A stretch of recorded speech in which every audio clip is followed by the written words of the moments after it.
전능하신 주님, 오늘도 저희를 말씀 앞에 세워주심을 감사드립니다. 오늘 이 말씀이 저희를 새롭게 하게 하시고 열매 맺는 말씀 되게 하여 주옵소서. 부족한 종을 사용하셔서 오직 하나님의 말씀만 대언케 인도하여 주옵소서. 예수님의 이름으로 기도드리옵나이다. 아멘. 할렐루야. 17세기에 영국에는 국교, 성공회라는 국교가 있었습니다.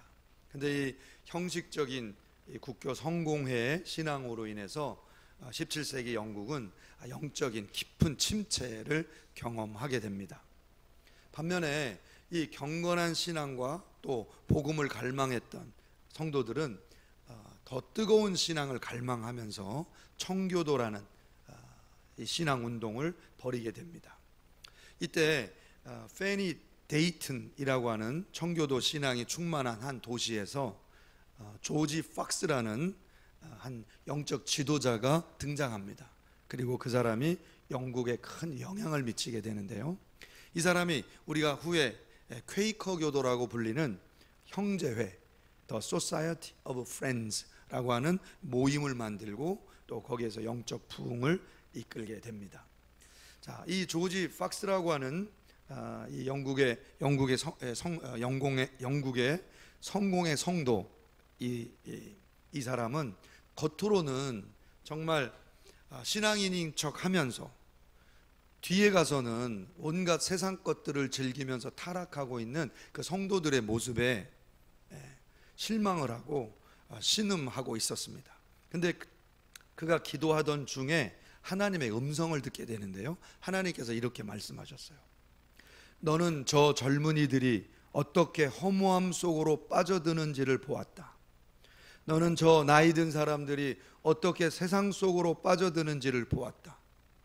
너는 저들의 모든 행위를 버리라. 너는 이것들과 아무 상관없는 것처럼 살아라. 이 음성을 듣고 이 사람이 거듭나고 형제회라고 하는 모임을 만듭니다. 그리고 평생 그 형제회를 섬기면서 3,000장 이상의 목회 편지를 썼어요. 그 3,000장 이상 되는 목회 편지가 모아서 출판이 됐는데 그 이름이 The Letters of George Fox, 조지 팍스의 편지들이라는 글로 세상에 알려졌습니다. 이 편지글 중에 유명한 구절을 제가 좀 소개하려고 그러는데요, 이 조지 팍스는 우리가 세상과 구별되는 삶으로 우리의 찬양이 어떤 노래가 되어야 되는지를 이렇게 설명했어요. Now, friends who have denied the world's songs and singing, 이 세상의 노래들과 세상 노래 부르는 일을 거부한 친구들이여, sing you in the spirit and with grace. 여러분은 성령 안에서 은혜로만 노래하십시오. Making melody in your hearts to the Lord. 마음속에서 주님께 드리는 멜로디를 만들어 찬양하십시오. 또한 이 조지 팍스는 성도들이 말씀의 능력으로 신앙생활을 해야 된다고 선포하면서 말씀에 대해서도 이렇게 가르쳐 주셨어요. So let your lives preach, let your light shine. 그러므로 여러분의 삶이 설교가 되게 하십시오. 여러분의 빛이 빛나게 하십시오. That your works may be seen, that your Father may be glorified. 여러분의 선함이 보여지게 하시고 여러분의 아버지께서 영광 받으시게 하십시오. 할렐루야. 사랑하는 성도님 여러분, 겉모습과 또 속모습이 일치가 되는 말씀으로 거듭나는 참된 성도님들 다 되시기를 주님의 이름으로 축원합니다. 할렐루야. 로마서는 조지 팍스의 편지들처럼 로마 교회 성도들에게 복음을 가르치고자 보낸 서신서입니다. 이 서신서에서 사도 바울이 가장 먼저 인간은 핑계할 수 없이 죄인임을 선언하고 있습니다. 그리고 복음 앞에서 우리의 모든 가식을 벗어버리고 회개해야 된다고 이렇게 말씀하고 있어요. 사랑하는 성도님 여러분, 우리 신앙생활 속에서 가장 무서운 것이 형식적 신앙입니다. 형식적 신앙은 우리 본 모습을 정확하게 보지 못하게 하고 또 항상 가리고 숨기고 핑계하게 해요. 자, 형식적이고 가식적인 신앙의 모습은 두 가지로 나타나게 되는데요, 사실은 모습이 같습니다. 첫 번째는 율법주의 신앙이고, 두 번째 신앙은 영적인 세속주의 신앙입니다. 사도 바울이 로마 교회에 있는 이 성도들에게 두 가지 신앙의 모습을 책망했는데 이렇게 책망했어요. 먼저는 유대인에게요, 그 다음은 헬라인에게로다. 유대인은 율법주의 신앙에 빠져 있었습니다. 그러니까 겉모습에 치중하면서 형식적인 신앙생활을 한 거예요. 그러니까 남이 보면 너무 모범적인 거예요. 남이 보면 겉으로는. 그런데 너무나 세속적이고 너무나 악한 것들이 내 내면에는 가득한 거죠. 하나님은 이 형식적 신앙을 미워하신다는 거예요. 뿐만 아니라 헬라인들은 세속적 신앙을 가지고 있었는데 영적인 무관심이었습니다. 나 하나님 모르니까 괜찮아.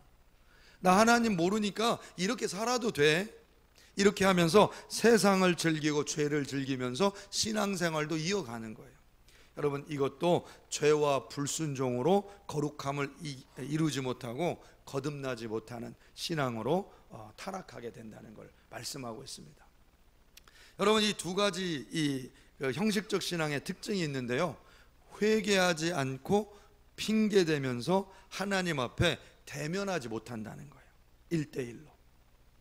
여러분, 저희 집에 중학생 한 명이 있습니다. 그 유명한 중학생. 근데 공부를 시키려고 요즘에 엄마하고 실갱이가 하루 종일 벌어져요. 근데 부모가 보면은요, 딱 보면 알아요. 공부 안 하는구나. 책상에는 앉아 있는데 전혀 공부가 안 되고 있는 게 느껴져요, 부모님 마음에는. 그래서 막 혼을 내면은 얘가 이제 항변을 합니다. 나는 이렇게나 많이 공부했는데. 그러면서 엄마한테 이렇게 얘기하더라고요. 엄마는 왜 내가 공부하면 할수록 더 요구해요? 나는 이렇게 공부 많이 했는데 왜 더 요구하는 거예요? 이렇게 얘기하는 거예요. 그래서 제 엄마도 할 말을 잃고 저도 할 말을 잃었어요. 근데 제가 결론적으로 우리 중학생을 딱 보면서 느낀 게 있어요. 우리 집 중학생은 아직 자기 인생을 사랑할 줄 모르는구나.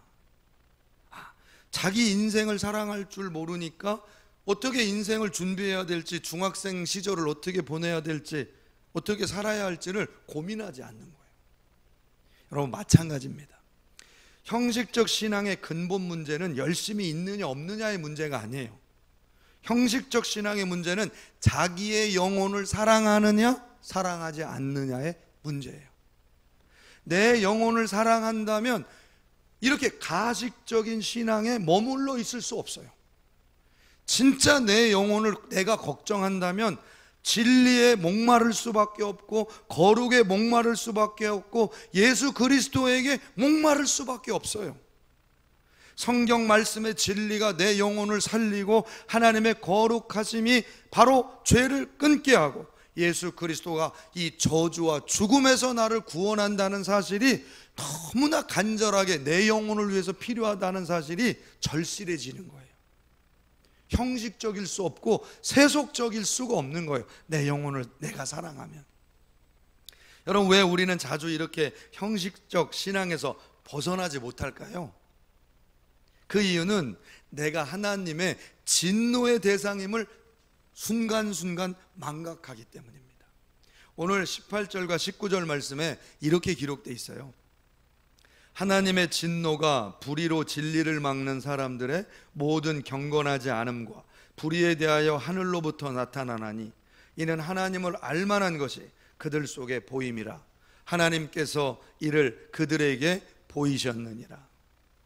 여러분, 이 말씀을 보면 하나님의 진노가 불의로 진리를 막는 사람들 위에 임한다라고 기록하고 있어요. 여러분, 불의로 진리를 막는 사람들이 누굴까요? 난 하나님을 잘 몰라. 하나님이 계셔? 하나님이 진짜 살아계신가? 이렇게 생각하고 하나님이 없는 것처럼 그냥 세상 사람하고 똑같이 살아가는 사람들이 있습니다.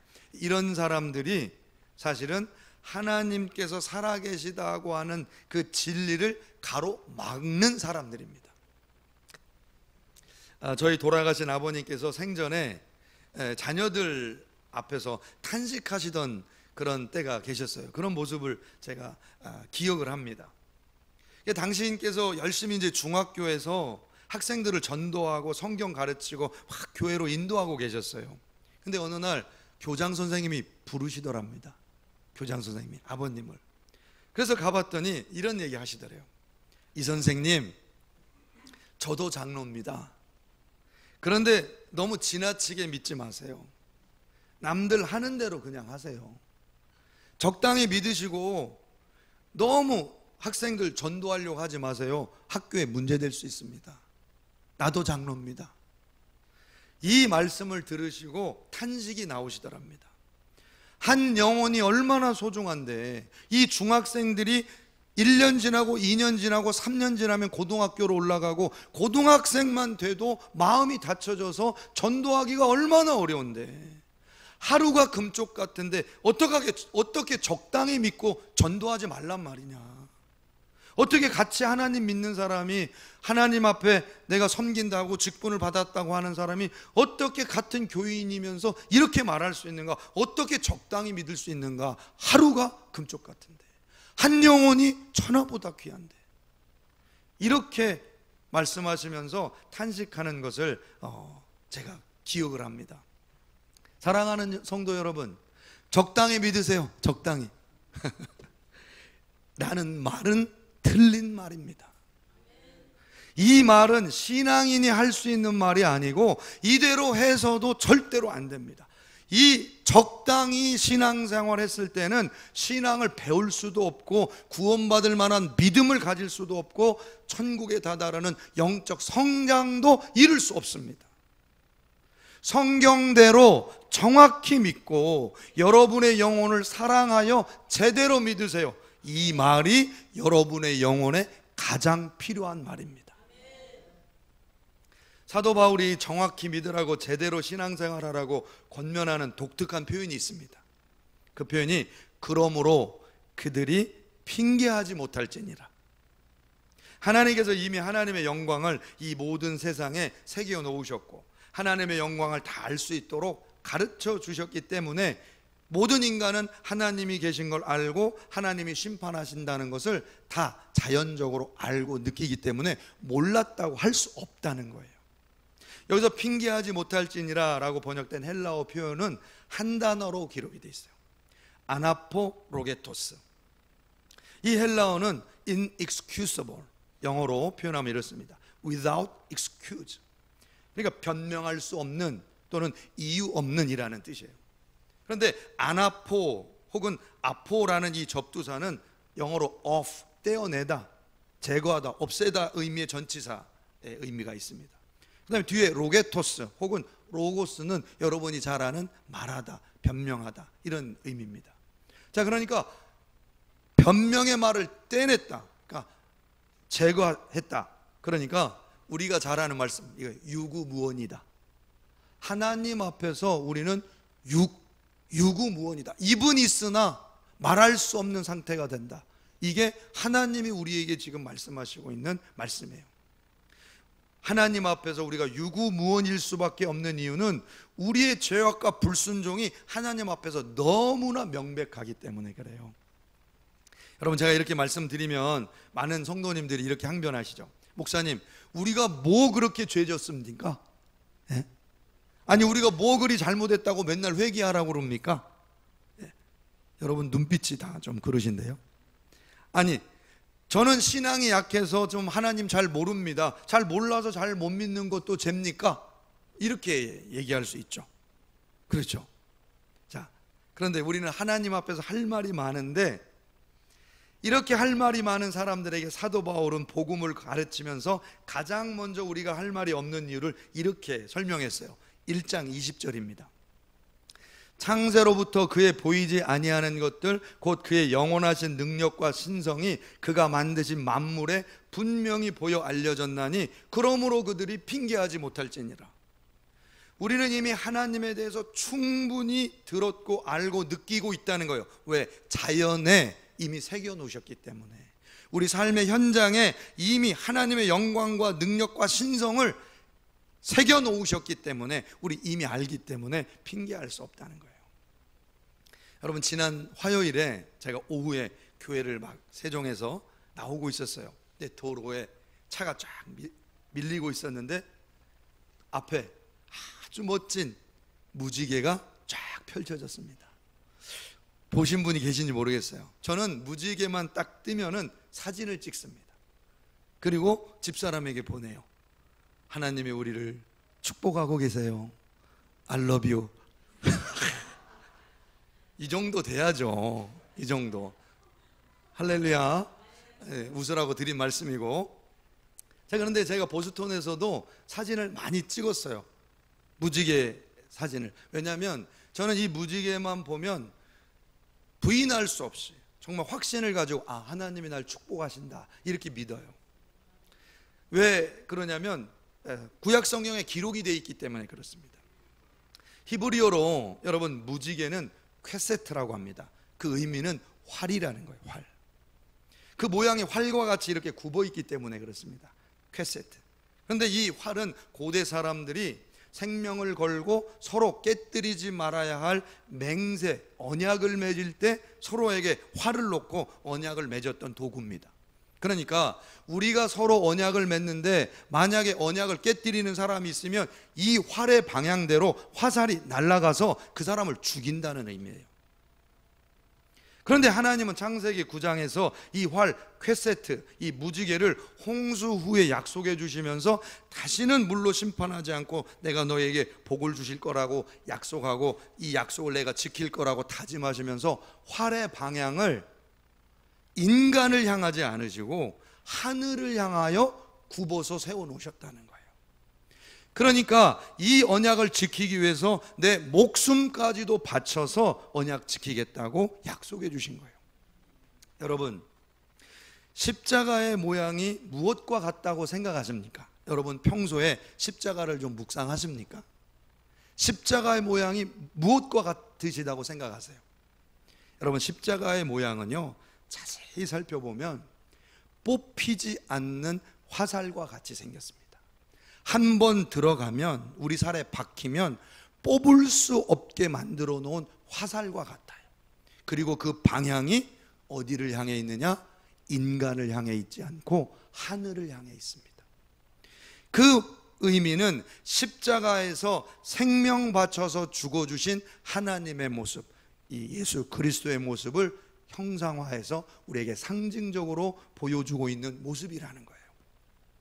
여러분, 무지개는 일곱 색깔로 빛깔로 되어 있습니다. 이것은 하나님이 천지를 창조하실 때 가장 먼저 빛을 창조하셨는데 우리가 볼 수 없는 그 빛을 눈으로 볼 수 있는 7가지 완전한 숫자로 7가지 색깔로 빛을 보여주시고 내가 창조했다.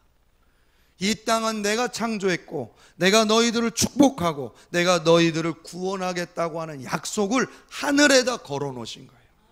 그리고 건물마다 걸어 놓으신 거예요, 십자가를. 여러분, 이걸 볼 때마다 여러분 우리는 뭘 보고 있느냐? 여러분, 하늘에 걸린 창세기를 보는 거예요. 여러분, 건물마다 세워진 십자가를 보면서 우리는 요한계시록을 보는 것이고 로마서를 보고 있는 것이고 복음서를 보고 있는 거예요. 내가 너를 구원한다. 내가 너를 구원한다. 여러분, 아직도 하나님 모르시겠어요? 아직도 모른다고 핑계할 수 있을 것 같으세요? 여러분, 그럼에도 불구하고 인간은 끊임없이 핑계를 대고 항변하면서 자기 죄를 덮으려고 하는데 그 항변의 이유가 그거예요. 내가 뭐 그리 큰 죄를 졌습니까? 그런데 사도 바울은 그 인간을 향해서, 끝없이 핑계하는 인간을 향해서 인간이 지은 죄가 2가지 있다고 설명합니다. 21절에 이렇게 기록하고 있어요. 하나님을 알되 하나님을 영화롭게도 아니하며 감사하지도 아니하고 오히려 그 생각이 허망하여지며 미련한 마음이 어두워졌나니. 여러분, 인간이 부인할 수 없는 두 가지 죄가 있다는 거예요. 첫 번째, 하나님께 영광을 돌리지 않은 것. 두 번째, 하나님 앞에 감사하지 않은 것. 여러분, 성경은 여러분이 거짓말하고 거룩하지 않고 악을 행하고 열심을 내지 않고 타락하고 불법을 저지른 수많은 죄악들을 언급하기도 전에 그 모든 죄의 근원을 이야기합니다. 하나님께 영광을 돌리지 않은 것, 거기서부터 죄가 시작된다는 거예요. 하나님께 감사하지 않은 것, 거기서부터 죄가 시작된다는 거예요. 사랑하는 성도님 여러분, 여러분의 영혼을 여러분이 정말 사랑한다면 여러분이 하나님께 영광을 안 돌릴 수가 없다는 거예요. 여러분의 영혼을 구원하실 유일한 분이 예수님이라면 여러분은 하나님께 감사하지 않을 수 없다는 거예요. 우리가 우리 인생으로 하나님께 영광을 돌린다면, 우리 인생으로 하나님 앞에 감사를 표현한다면, 여러분, 최소한 형식적 신앙이라는 말은 우리에게 맞지 않는다는 사실을 깨닫게 될 줄로 믿습니다. 여러분, 제가 지옥과 또 천국의 그 문턱에 큰 대합실에 있었다는 얘기를 여러 번 간증하고 또 설명을 드렸던 것이 기억납니다. 잊혀지지가 않아요. 뜨겁고 정말 두려운 지옥 불의 모습이, 그 형상이 비춰지는 그 두려운 마음 속에서 사람들이 뭐 했던 것이 기억나냐면, 내가 왜 여기 와 있냐고, 내가 무슨 죄를 졌냐고 불평하는 사람들이 가득 차 있었어요. 그런데 하나님께서는 아무 대답 안 하시고 뒤에서부터 천사들이 쫙 진행을 해가지고 한 사람 한 사람들마다 옆에 쫙 서가지고 돌 하나씩을 나눠주더라고요. 돌 하나씩을. 그리고 그 돌을 저도 받았습니다. 저도. 근데 이 돌이 흰색이면 천국으로 가는 거고 검은 돌이면 지옥으로 가는 거예요. 이 돌을 펴봐야 되는데 제가 이 돌을 필 수가 없는 거예요. 두려워서. 그러면서 제 속에서는 계속 이 얘기한 겁니다. 제대로 믿고 올 걸. 제대로 100% 이걸 펴보나 마나 당연히 흰돌인 것처럼 신앙생활하고 올 걸. 흰돌일까? 검은 돌일까? 내가 예수 잘 믿었을까? 잘못 믿었을까? 예수님이 나를 기뻐하실까? 기뻐하지 않으실까? 내 맘대로 믿은 거 아닐까? 애매하게 믿고 온 것이 그렇게 후회가 되고 너무 억울한 거예요. 믿으려면 제대로 믿고 올 걸. 아니면 그냥 차라리 지옥불로 그냥 가든지. 지옥으로 가면 안 됩니다. 지옥으로 간다는 얘기가 아니라 100% 믿고 올 걸. 왜 이렇게 애매하게 믿다가 왔나? 흰색일까 검은색일까? 마치 이와 같아요. 시험지를 앞에 둔 중학생과 같은 거예요. 제대로 공부할 걸. 제대로. 사랑하는 성도님 여러분, 오늘 여러분 이 땅에 하나님께서 기회 주셨을 때, 아직 우리에게 기회가 있을 때, 여러분 후회도 지금 하시고, 여러분 핑계도 여러분 여기서만 가능한 일이니까 기회가 있을 때 여러분 나를 바꾸시기를 주님의 이름으로 축복합니다. 지금 돌이키시고 삶을 바꾸시고 신앙의 모습을 바꾸시기를 주님의 이름으로 축복합니다. 여러분, 복음은 다른 것이 아닙니다. 하나님의 기준을 바라보는 겁니다. 사람의 기준으로 사는 사람에게 복음은 하나님의 기준을 보여주고 가르쳐주고 자각하게 만듭니다. 사람의 기준으로 나를 보면 할 말이 많습니다. 핑계가 많습니다. 그러나 하나님의 기준으로 나를 보면 핑계할 수가 없습니다.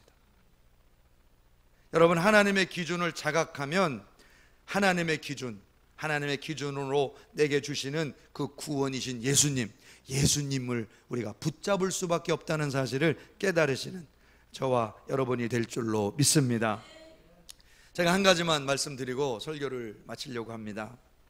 제가 보스턴에 있을 때 평일에 이제 오후에 아이들을 타운 축구장에 데려다 주고 아이들이 막 축구 이제 연습을 하면 저는 이제 1시간 정도를 기다렸다가 애들이 축구가 다 끝나면 이제 데리고 집으로 오고 하는 일을 주중에 여러 번 했습니다. 근데 그 축구장 중에, 타운의 축구장 중에 어떤 축구장에 딱 가면은 그 축구장 옆에 이제 공동묘지가 잘 조성이 되어 있습니다. 그래서 공동묘지라고 그러면 좀 무섭게 생각하시는데 보통 타운 안에 있는 공동묘지는 공원과 같이 그렇게 돼 있어요. 사람들이 산책할 수도 있고 그렇게 방문할 수도 있는 공원과 같이 조성되어 있는 그런 공동묘지가 있는데, 제가 1시간 동안 무료하니까 거기를 자주 갔어요. 가서 뭘 보느냐면 저는 그 무덤에 비석에 글귀를 읽습니다. 아주 재밌는 글귀들이 많이 있어요. 근데 그 글귀 중에 정말 제 마음에 기억에 딱 남는 글귀가 있었어요. 그래서 제가 인상적이어서 적어왔는데 지금도 기억하고 있는 게 이렇습니다. 영어로 이렇게 적혀 있어요. I was in your place and you will be in mine. 나도 당신의 자리에 있었듯이 당신도 내 자리에 있게 될 것이요. 더 늦기 전에 하나님 앞에 내 신앙을 바꾸시는 저와 여러분들 다 되시기를 주님의 이름으로 축복합니다. 기도하겠습니다. 전능하신 아버지 하나님, 감사하고 감사합니다. 오늘도 사도 바울의 가르침과 같이 우리의 신앙을 새롭게 하시고 하나님의 은혜를 충분히 받았사오니 주여 우리를 돌이키게 하시고 우리의 겉모습과 속모습이 하나 되는 진실한 성도들 다 되게 하여 주시옵소서. 예수님의 이름으로 간절히 기도드렸사옵나이다. 아멘.